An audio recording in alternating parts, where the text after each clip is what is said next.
Bonjour, nouveau bulletin d'information en Ukraine au 17 juin 2022. Alors tout d'abord une petite précision par rapport à la vidéo d'hier, par rapport au nombre de pertes. Alors quand on parle de pertes, ça comprend l'ensemble des soldats qui ne sont plus aptes au combat, c'est-à-dire les tués, les blessés, les prisonniers, les déserteurs et les disparus. Donc quand on dit qu'il y a un nombre de pertes, c'est pas forcément un nombre de tués. Une fois encore, c'était une estimation. Donc voilà. Ensuite, le ministère de la Défense russe a publié un document dans lequel est stipulé le nombre d'étrangers combattant dans les forces ukrainiennes. Alors le lien est en description, alors attention, je ne fais que transférer une information, cela ne reflète pas forcément la vérité, et il faut toujours garder à l'esprit que nous sommes également dans une guerre de l'information. Le Royaume-Uni va envoyer une vingtaine de M109 à l'Ukraine, la France va envoyer de nouveaux Césars, apparemment au nombre de 6. Selon l'état-major américain, les Russes auraient perdu entre 20 et 30% de leurs véhicules blindés depuis le 24 février. Donc voilà pour les informations générales. Maintenant, sur le terrain, on va commencer donc avec le nord-est de l'Ukraine, où il y a toujours eu donc des bombardements de part et d'autre de la frontière. Dans la région de Belgorod, donc la région de Belgorod, c'est ici, puisque la ville de Belgorod se trouve là. Un Sukhoi Su-25 russe s'est écrasé donc dans la région et il s'agirait d'un problème technique. Dans le secteur de Kharkov, les Russes ont capturé 2 prisonniers américains, donc dans le secteur de Ibitskié, donc qui est ici, au nord-est de Kharkov, ici. Donc ces 2 Américains faisaient partie de la task force Baguette, qui est composée de Français et d'Américains, qui combattent donc aux côtés des Ukrainiens. Et je vous mets également un lien dans la description. Et ils ont également, pour ceux qui veulent les suivre, un profil sur Twitter. Donc dans la région de Kharkov, le poste de commandement du bataillon Kraken a été détruit.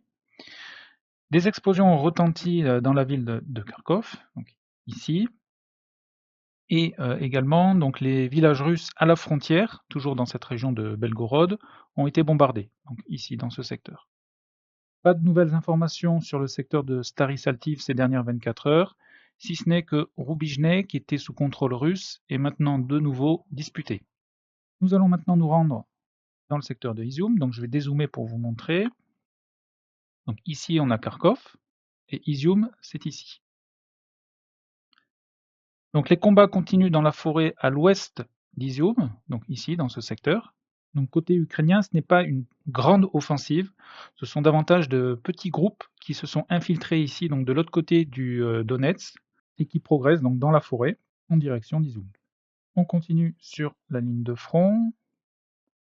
Donc Dolina est passé sous contrôle russe et maintenant les combats ont lieu donc juste en face sur Krasnopilyan. Sur Borodichny, les combats continuent, même si les Russes ont la quasi-totalité du village entre leurs mains. Pas de nouvelles en face de Sviatoirsk ici, dans ce secteur, pas d'informations. On va maintenant aller sur Severodonetsk, donc je vais dézoomer. Donc nous avons le Donbass qui est ici, et Severodonetsk est dans la région de Luhansk, qui est ici, on voit la délimitation administrative ici. Donc Severodonetsk est ici. Alors les Russes ont continué à pousser au sud de la zone industrielle, puisqu'on a rapporté des combats sur le pont Lénine, qui est ici, donc à proximité, et une information de source russe, qui va nécessiter d'être confirmée. Apparemment, des premiers soldats ukrainiens dans l'usine se seraient rendus. Pas d'informations sur l'Isna Dacha et Sirotonier ces dernières 24 heures. On continue sur la ligne de front. Au sud de Zolotier, les Russes se sont emparés de Katerinivka, ici, ce qui a été corroboré par une source ukrainienne. On continue sur la ligne de front. Il y a des combats à proximité de Vrubivka, ici. Donc, ce qui veut dire que même si les séparatistes et les Russes contrôlent ce village, les Ukrainiens ne sont pas très loin. Plus à l'ouest, pas d'informations ces dernières 24 heures donc, pour ce secteur. On va se diriger maintenant sur Bakhmut. Donc, je vais dézoomer pour vous montrer où on est. Donc on est cette fois-ci dans la région de Donetsk, donc Donetsk est ici, et Bakhmut ici. Les Russes seraient entrés dans le village de Zaïtsevié, qui se trouve ici. Donc attaque ici en profondeur en direction de l'axe qui est ici, qui monte sur Bakhmout. Plus au sud, des combats sont reportés sur Sami Ridja, qui est ici, également toujours sur la centrale thermique et sur Novoluhansk. Il y a également une rumeur sur le fait que Russes et séparatistes contrôleraient ce village de Novoluhansk, mais j'attends encore une confirmation. Un petit peu plus à l'ouest, Russes et séparatistes progressent sur le village de Zaïtseve, dans lequel ils ont pénétré. Il y a toujours des combats au sud-est de New York, et ce qui nous emmène maintenant dans le secteur donc, de Donetsk, qui continue à être bombardé, ici. Un missile Tochka-U ukrainien a touché un dépôt de munitions dans la ville de Krasny Luch. Krasny Luch, alors c'est bien à l'arrière donc du front, c'est ici, Krasny Luch, donc un dépôt de munitions a été touché.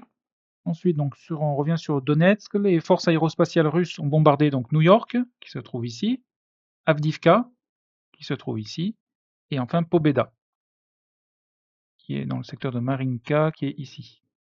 On continue sur la ligne de front. Donc au sud de Vuhledar, une attaque ukrainienne a eu lieu en direction des villages de Shevchenko et Yeorivka. Et aux dernières nouvelles, cette attaque aurait été repoussée. On continue en direction de Zaporizhia. Alors ici, un hélicoptère Mi-35 russe a été abattu. Alors selon les sources russes, il a été abattu sur Rivnopol, qui est au sud-est de Oulialpol, ici, dans ce petit village, Rivnopilia. Et selon les sources ukrainiennes, il aurait été abattu sur Soledar. Alors Soledar, c'est bien plus haut, puisqu'on est dans le secteur de Bakhmout. C'est ici Soledar. Donc c'est bien, on voit bien une vidéo avec un hélicoptère détruit par des tirs de Manpad. Et enfin, une usine chimique est en feu sur Poloï. Donc Poloï, c'est ici. Les causes de l'incendie ne sont pas encore connues. On se dirige maintenant sur le front de Mykolaïv-Kherson. Donc Mykolaïv a été bombardé. Oleksandrivka est passé sous le contrôle des Ukrainiens, ici dans le sud. Les Ukrainiens ont également récupéré Pravdivnie et Soldatski. Les combats continuent sur Kiselivka. Pas d'évolution sur Snio-Rivka. Et dans le secteur de Davydibryd, donc à l'ouest du village, ici il y a de l'incertitude. Et aux dernières nouvelles, Davydibryd aurait été repris par les Ukrainiens. Et interrogation sur Broussinsky, ici, puisque les Russes contrôlent Ishenska, Bezdovnie et Kostromka. Mais ils n'ont pas parlé de ce village, donc je le laisse dans la zone grise. Et enfin, pour terminer, sur le secteur encore de l'île des Serpents, donc qui est ici, un remorqueur russe qui transportait un Tor, donc c'est de l'armement anti-aérien, pour la garnison de l'île, a été touché par 2 missiles. Apparemment, c'était 2 missiles Harpoon. Et aux dernières nouvelles, le remorqueur n'aurait pas coulé, mais il est lourdement endommagé. Donc voilà pour les informations. Alors suite aux derniers commentaires, je ne mettrai plus de titres dans les vidéos YouTube. Je garderai uniquement les titres pour les vidéos sur Patreon et Tipeee. Le fait de mettre des titres, ça permettait en fait d'avoir repères temporels, parce que là je vais bientôt arriver à 90 vidéos sur le conflit. Et c'est vrai que pour se retrouver simplement avec des dates, c'est un petit peu difficile, alors qu'avec les titres, on peut se faire une idée de la vidéo et ce qui peut faciliter les recherches. Mais donc je ne mettrai plus de titres pour pas heurter certains d'entre vous, et je garderai ça uniquement pour Tipeee et Patreon. Donc voilà. En résumé donc, de cette journée du 17 juin 2022, donc les premiers prisonniers américains sont maintenant aux mains des Russes. Des soldats ukrainiens dans l'usine Azot sur Severodonetsk se seraient rendus, mais cela reste à confirmer. Un remorqueur russe a été touché par 2 missiles en se rendant sur l'île aux Serpents. Et également une dernière information qui m'a été également rappelée par Chris Gag, que je remercie. Depuis plusieurs mois, il revient une information que le pont Kerch serait un des objectifs de l'armée ukrainienne. Alors qu'est-ce que c'est que ça? Alors le pont Kerch il se trouve dans le détroit de Kerch, qui est ici. Donc le détroit, il est là, et le pont est là. Donc la particularité, c'est que c'est le pont le plus long d'Europe, il fait une vingtaine de kilomètres. et l'état-major ukrainien souhaiterait pouvoir le détruire dans un but symbolique. Sauf erreur de ma part, je crois que ce pont s'appelle le pont Poutine. Donc ça n'a pas une réelle nécessité stratégique dans la guerre, mais davantage de l'ordre du symbolique. Donc voilà pour ces informations au 17 juin 2022. Donc toutes les sources sont en description. On est vendredi après-midi, donc remettre en rose la ligne de front de vendredi dernier pour vous donner une idée de l'évolution de cette semaine. Je remercie une fois de plus les participants Patreon et Tipeee, puisque je vais pouvoir m'acheter un nouveau micro. Donc merci beaucoup à vous. Je vous souhaite un excellent week-end. Portez-vous bien et à bientôt.